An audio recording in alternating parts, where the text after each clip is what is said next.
Hello everyone, स्वागत है सभी का हमारे नए चैनल इंडियंस बायोलॉजी हब में। आज हम लोग बीएससी फर्स्ट ईयर के फर्स्ट सेमेस्टर के बॉटनी के सिलेबस के अकॉर्डिंग यहाँ पर एक टॉपिक डिस्कस करने वाले हैं जो कि फर्स्ट यूनिट से रिलेटेड है, जिसको हम लोग हार्ट एयर ओवन के नाम से जानते हैं। आपको पता है कि बीएससी फर्स्ट ईयर के फर्स्ट सेमेस्टर के बॉटनी के सिलेबस में फर्स्ट यूनिट के अंतर्गत कई सारे इंस्ट्रूमेंट्स को रखा गया है जो कि हम लोग लैब कंडीशंस में यूज़ करते हैं, चाहे वो जूलॉजी की लैब्स हों या फिर बॉटनी की लैब्स हों। दोनों लैब्स में हम लोग हार्ट एयर ओवन का यूज़ करते हैं। इसी कारण इस टॉपिक को बहुत ही रिलायबल माना जाता है, बहुत ही फेमस टॉपिक माना जाता है और अधिकांशतः इसको पूछा भी जाता है शॉर्ट नोट के पॉइंट व्यू से। स्टार्ट करते हैं इस टॉपिक को।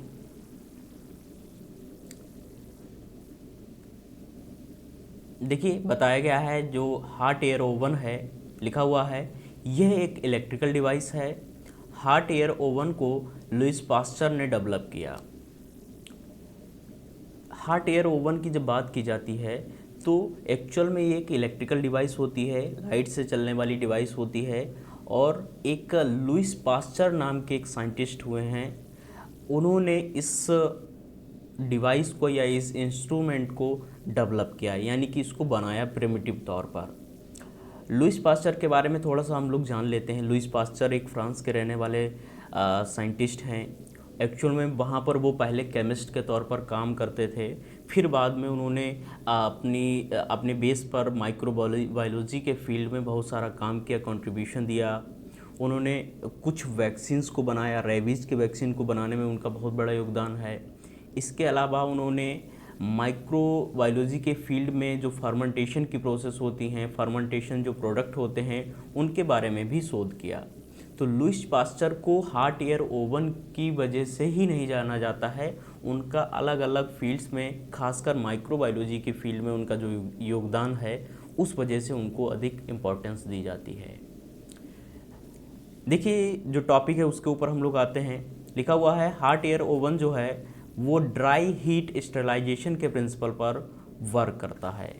इस प्रोसेस में ड्राई हीट का उपयोग ऑब्जेक्ट को स्टरलाइज करने में किया जाता है।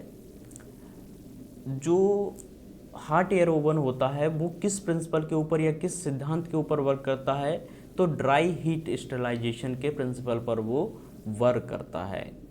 इस प्रिंसिपल में क्या होता है, इसमें ड्राई हीट का यूज़ किया जाता है किसी भी ऑब्जेक्ट को स्टरलाइज करने के लिए। अब स्टरलाइजेशन क्या होता है, स्टरलाइजेशन को भी हम लोग समझ लेते हैं। तो स्टरलाइजेशन क्या बताया गया है, स्टरलाइजेशन एक ऐसी प्रोसेस होती है जिसमें किसी ऑब्जेक्ट में प्रेजेंट सभी माइक्रो ऑर्गेनिजम्स को किल किया जाता है। यानी कि ऐसी प्रक्रिया जिसका यूज करके किसी भी ऑब्जेक्ट में प्रेजेंट जितने भी माइक्रो ऑर्गेनिज्म हैं, चाहे वो वायरस हैं, बैक्टीरियाज हैं या फिर कोई अन्य प्रकार का माइक्रो ऑर्गेनिज्म है, उसको किल कर दिया जाता है, उसको मार दिया जाता है। इस प्रोसेस को क्या कह दिया जाता है, स्टरलाइजेशन। यानी कि होलिस्टिक रूप से अगर हम लोग समझें तो हार्ट एयर ओवन में जितने भी ऑब्जेक्ट को स्टरलाइज किया जाता है, स्टरलाइजेशन करने का मतलब क्या हो गया, उसको जितने भी वायरस हैं, बैक्टीरिया हैं, उनसे उसको फ्री कर दिया जाता है हॉट एयर ओवन में। ठीक है, आगे देखिए लिखा हुआ है मुख्य रूप से हार्ट एयर ओवन में सीजर्स, ग्लासवेयर्स, फॉरसेप्स व स्लाइड्स इत्यादि को स्टरलाइज किया जाता है। अगर हम लोग लैब कंडीशंस की बात करें, लैब्स की बात करें जो कि हम लोग स्टूडेंट के तौर पर समझते हैं, जूलॉजी और बॉटनी की लैब्स में जो हम लोग समझते हैं, तो वहाँ पर हम लोग देखते हैं सीजर्स होती है, सीजर्स का हम लोग यूज करते हैं, ग्लासवेयर्स होते हैं, कई सारे ग्लासवेयर्स, हम लोग ब्यूरेट्स होते हैं, बीकर्स होते हैं। इसके अलावा हम लोग फनल्स का यूज करते हैं। इसके अलावा हम लोग पेट्री डिशेस का यूज़ करते हैं। कई सारे डिफरेंट टाइप के हम लोग ग्लासवेयर्स का यूज़ करते हैं। उन सभी को हार्ट एयर ओवन में स्टरलाइज किया जाता है। और जितनी भी हम लोग स्लाइड्स बनाते हैं उनको भी हम लोग वहाँ पर स्टरलाइज करने के लिए रख देते हैं। तो इस प्रकार के जो मटेरियल्स होते हैं उनको स्टरलाइज किया जाता है हार्ट एयर ओवन में। और हम लोग डेली बेसिस पर जब प्रैक्टिकल करते हैं लैब्स में तो हम लोग आसानी से सारी चीज़ों को जानते हैं, सारे इंस्ट्रूमेंट्स को जानते हैं। जो भी बच्चे प्रैक्टिकल्स करते हैं वो आसानी से सारी चीज़ों को पहचान लेते हैं और समझ लेते हैं। आगे देखिए बताया गया है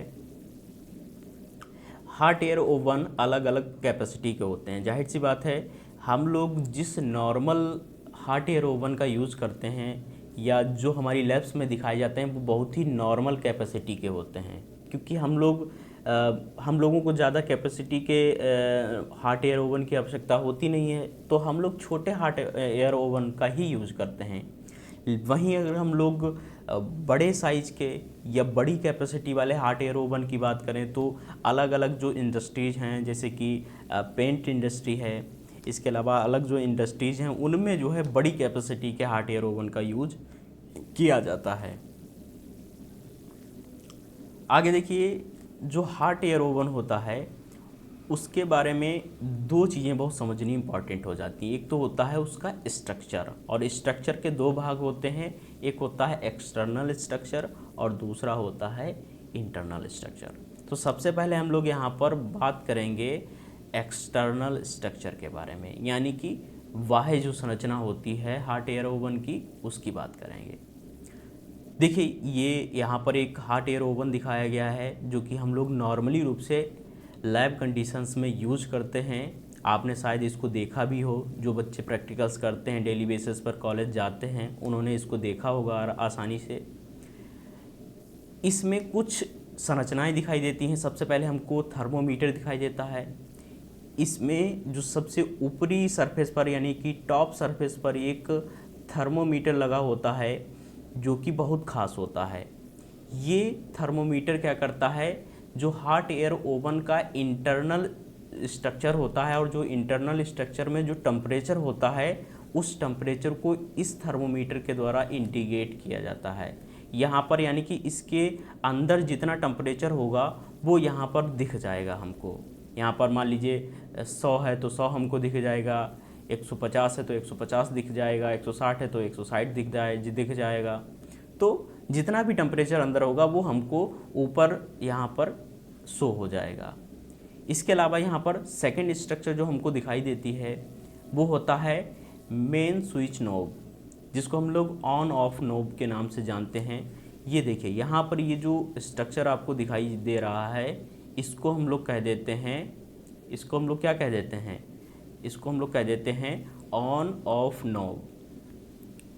थोड़ा सा हम इसको फोटो को हटा देते हैं, आप समझ में आपको आएगा। ये देखिए, यहाँ पर जो आपको दिख रहा है, ये जो आपको दिख रहा है ये क्या है, मेन स्विच नोब है। इसको हम लोग ऑन भी कर सकते हैं और ऑफ भी कर सकते हैं। जब हम लोग इसको राइट डायरेक्शन में या राइट साइड में रोटेट करते हैं तब ये क्या हो जाता है, ऑन हो जाता है। और जब हम लोग इसको लेफ़्ट साइड में रोटेट करते हैं तब ये क्या होगा, तब ये ऑफ हो जाएगा। जब ये ऑन होगा तब ये जो ग्रीन कलर की लाइट है ये जल जाती है। हरे रंग की जो लाइट है वो यहाँ पर इसके ऑन होने पर जल जाती है, ठीक है। तो इसको हम लोग ऑन ऑफ नॉब के नाम से जानते हैं। इसके अलावा यहाँ पर एक देखिए, यहाँ पर एक संरचना दिखाई दे रही है, एक प्रकार का स्विच ही होता है जिसको हम लोग कह देते हैं टेम्परेचर रेगुलेटिंग नोब, जिसको हम लोग कह देते हैं टेम्परेचर रेगुलेटिंग नोब। इसके द्वारा क्या किया जाता है, टेम्परेचर को फिक्स किया जाता है। इसको अगर हम लोग राइट डायरेक्शन में पुश करते हैं या राइट डायरेक्शन में इसको हम लोग क्या करते हैं, घुमाते हैं, तो क्या होता है, टेम्परेचर बढ़ जाता है। और जब हम लोग इसको एंटी क्लॉकवाइज घुमाते हैं तो क्या होता है, टेम्परेचर घट जाता है। और एक बात बहुत खास यहाँ पर ध्यान रखिएगा, किसी भी नॉर्मल हॉट एयर ओवन के लिए जो आइडियल टेम्परेचर होता है, आइडियल टेम्परेचर जो होता है वो कितना होता है, 160 डिग्री सेंटीग्रेड। ये बहुत खास बात है, कॉम्पिटिटिव एग्ज़ाम में भी पूछी जाती है और नॉर्मल एग्ज़ाम्स में भी पूछी जाती है। अब हम लोग बात करेंगे, यहाँ पर एक डोर दिखाई दे रहा है आपको, ये किसका डोर है, ये हॉट एयर ओवन का डोर है। इस डोर की बहुत खास बात है, ये जो है डबल वाल्ड इंसुलेटेड होता है। ये डबल वाल्स इसमें पाई जाती हैं और उन वाल्स के बीच में क्या होता है, ग्लास बिल्ड फाइबर पाया जाता है। बहुत ही खास प्रकार का एक फाइबर होता है जिसकी एक खास बात ये होती है कि जो हॉट एयर ओवन के अंदर जो गैसेस हैं जो हॉट गैसेस हैं उनको बाहर नहीं आने देता है, यानी कि पूरा एक टाइटली पैक्ड संरचना हमको यहाँ पर दिखाई देती है। इसका एक हैंडल लगा होता है यहाँ पर, जब हम इसको पुश करते हैं, खोलते हैं, दबाते हैं तब ये खुल जाता है और फिर इसको हम लोग बंद भी कर सकते हैं। तो इस प्रकार की संरचनाएं हमको कहाँ पर दिखाई देती हैं? हॉट एयर ओवन के एक्सटर्नल स्ट्रक्चर में। अब हम लोग बात करेंगे इसके इंटरनल स्ट्रक्चर की। इसका जो इंटरनल स्ट्रक्चर है उसकी बात हम लोग यहाँ पर अब कर लेंगे। तो इंटरनल स्ट्रक्चर देख लेते हैं। इंटरनल स्ट्रक्चर में क्या होता है कि जब आपको पता है कि जो हॉट एयर ओवन है वो अलग अलग कैपेसिटी का होता है, तो यहाँ पर इसके जो स्ट्रक्चर होता है इंटरनल स्ट्रक्चर, उसमें कुछ संरचनाएं दिखाई देती हैं। कौन कौन सी संरचनाएं हमको दिखाई देती हैं? सबसे पहले हमको दिखाई देता है यहाँ पर जो सबसे इम्पॉर्टेंट होता है वो होता है टेम्परेचर सेंसर। यहाँ पर लगभग इसके सबसे निचली सरफेस पर यहाँ पर कहीं पर टेम्परेचर सेंसर नाम का एक स्ट्रक्चर लगा होता है, जो कि एक इलेक्ट्रिकल डिवाइस होती है। वो टेम्परेचर को सेंस करती है, टेम्परेचर को समझती है और उस टेम्परेचर को समझने के बाद में कुछ इंस्ट्रक्शंस देती है। ठीक है, तो इसका बहुत बड़ा रोल होता है। क्यों रोल होता है? आप जानते हैं कि जो हॉट एयर ओवन होता है उसका जो इंटरनल स्ट्रक्चर होता है, उस इंटरनल स्ट्रक्चर में जो टेम्परेचर होता है वो एक समान रहता है। क्यों एक समान रहता है? क्योंकि वहाँ पर टेम्परेचर सेंसर प्रेजेंट होता है। जैसे ही मान लीजिए हम लोगों ने टेम्परेचर को बढ़ाया, मान लीजिए 160 कर दिया, 160 कर दिया टेम्परेचर, और 160 से जैसे ही टेम्परेचर बढ़ने को होगा, यानी कि मान लीजिए 161 हो रहा है, वैसे ही क्या होगा, ये जो टेम्परेचर सेंसर है वो ऑटो कट मोड में आ जाएगा। ऑटो कट हो जाएगा। यहाँ पर टेम्परेचर बढ़ेगा ही नहीं, 160 से ऊपर नहीं होगा। और जैसे ही 160 से नीचे टेम्परेचर होने लगेगा, वैसे ही ये जो है एक्टिव हो जाएगा, फिर से टेम्परेचर को बढ़ाने लगेगा। यानी कि ये जो टेम्परेचर सेंसर है वो बहुत ही खास प्रकार का एक इलेक्ट्रिकल डिवाइस है जो कि टेम्परेचर को मेंटेन करता है। अब दूसरा एक स्ट्रक्चर यहाँ पर दिखाई देता है जिसको हम लोग ट्रेज कहते हैं या ट्रे कह सकते हैं। ये देखिए यहाँ पर 1 है, 2 है, 3 है, 4 है, 5 है, ये ट्रे लगी होती हैं। एक सीक्वेंस में क्या होता है, ट्रे लगी होती हैं, और इन ट्रे के ऊपर ही क्या किया जाता है, जिस ऑब्जेक्ट को स्टेलाइज करना होता है, जिस ऑब्जेक्ट से हमको सभी माइक्रो ऑर्गेनिज्म को किल करना होता है, उसको हम लोग इन्हीं ट्रेज के ऊपर रख देते हैं। अब ये ट्रेज की भी कुछ खास बातें होती हैं। ये ट्रेज जो है एल्युमिनियम की बनी होती हैं। पहली बात तो एल्युमिनियम ट्रेज होती हैं। इन ट्रेज, मान लीजिए ये कोई ट्रे है, इस ट्रे में एक खास बात होगी कि इसकी ट्रे की जो सरफेस है वो कैसी होगी, छिद्र युक्त होगी। इसमें छिद्र पाए जाएंगे। ये जो यहाँ पर पोर्स आपको दिख रहे हैं, इनका भी एक बहुत इम्पोर्टेंस होता है, क्योंकि आपको पता है कि हॉट एयर ओवन के अंदर क्या होता है, हॉट एयर्स जो है पाई जाती हैं। उन हॉट एयर्स का जो कह सकते हैं पासिंग एरिया होता है वो इन छिद्रों के द्वारा होता है। यानी कि यहाँ से जो है नीचे चली जाएंगी हॉट एयर्स, इससे नीचे, इस तरीके से क्या होता है, उनका मूवमेंट होता रहता है। तो इन ट्रे का भी अपना एक बहुत बड़ा इम्पोर्टेंस होता है।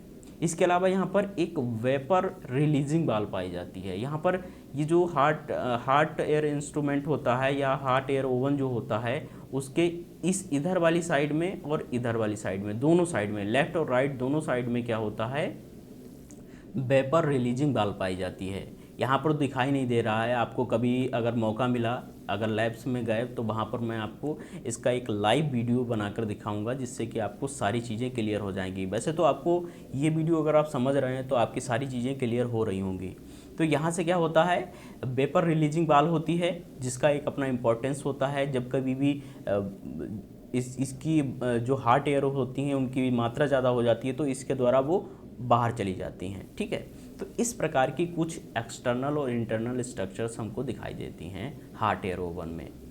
अब हॉट एयर ओवन के बारे में कुछ सावधानियां भी बरतनी चाहिए। जाहिर सी बात है कि हम मान लीजिए कोई वस्तु को स्टेलाइज करने गए तो हमको कुछ सावधानियां बरतनी चाहिए, कुछ बातों का ध्यान भी रखा जाना चाहिए।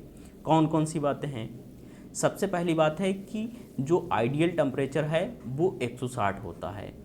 जब किसी को भी ऑब्जेक्ट को स्टरलाइज करना होता है तो उसको 160 डिग्री सेंटीग्रेड पर रखते हैं। यहाँ पर 160 डिग्री सेंटीग्रेड टेम्परेचर को फिक्स किया जाता है और उसको लगभग 1 घंटे के लिए यहाँ पर क्या किया जाता है, रखा जाता है। ध्यान रखिएगा, ये जो टाइमिंग है वो बहुत इंपॉर्टेंट होती है और इसी कारण क्या किया गया है, जो प्रेजेंट टाइम में जितने भी हॉट एयर ओवन आते हैं उनमें एक टाइमर लगाकर भेजा जाता है। लेकिन पुराने समय में, आज से हम लोग अगर 10 साल पहले की बात करें तो टाइमर लगकर नहीं आता था। लेकिन एडवांस समय में जैसे जैसे समय निकलता हुआ जा रहा है कुछ चीज़ें एडवांस की जा रही हैं, तो टाइमर भी लग कर आता है, जिससे कि क्या होता है 1 घंटे के बाद में खुद ही अपने आप जो है जो हॉट एयर ओवन है वो ऑफ हो जाएगा।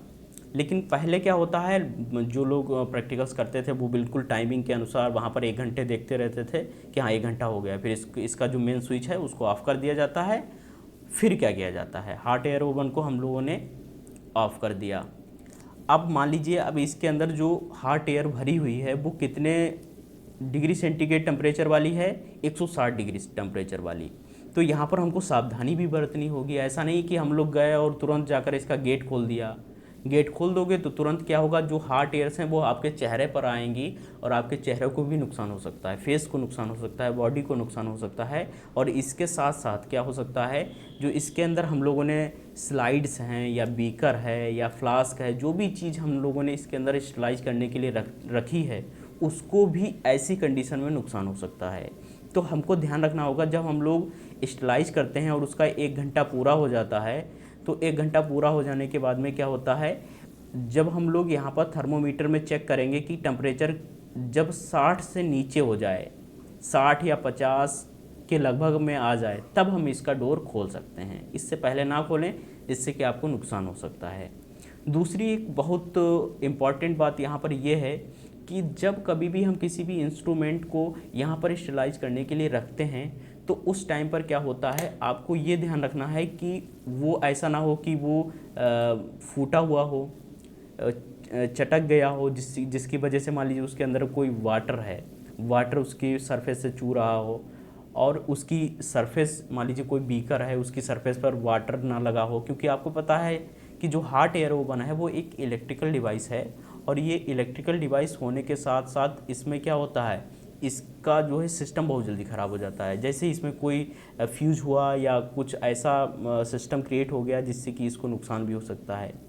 दूसरा, इसमें सावधानी क्या बरतनी चाहिए कि इसमें इलेक्ट्रिकल शॉक बहुत जल्दी लगते हैं। इसको मान लीजिए आपने कोई भी गलती कर दी तो आपको करंट भी लग सकता है। तो उन सारी चीज़ों का भी आपको ध्यान रखना होगा हॉट एयर ओवन का यूज करते समय।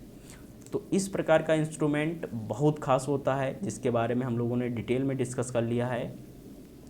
एक बात आप ध्यान रखिएगा, हॉट एयर ओवन को जब भी पूछा जाए, जब भी आपके एग्ज़ाम में हॉट एयर ओवन को पूछा जाए, उसके एक्सटर्नल स्ट्रक्चर के बारे में, इंटरनल स्ट्रक्चर के बारे में, कौन कौन सी संरचनाएं हैं, उन संरचनाओं के बारे में आपको एक्सप्लेन करना है। अगर आपके पास टाइम है तो आप उसका स्ट्रक्चर बना सकते हैं, नहीं टाइम है तो आप मत बनाइए। अगर टाइम है तो आप उसको बना सकते हैं। बाकी जितना डाटा आपने इस लेक्चर में पढ़ा है वो इनफ है, शॉर्ट नोट में आप इतना लिख सकते हैं। और जो भी बच्चे इस लेक्चर को देख रहे हैं वो सभी इस चैनल को सब्सक्राइब कर दें, बेल आइकन दबा दें और लिंक को शेयर कर दें।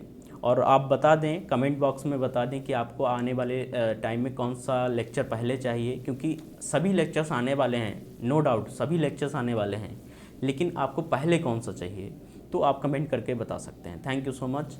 इसी तरीके से जुड़े रहिए और जाहिर सी बात है मेहनत करते रहिए।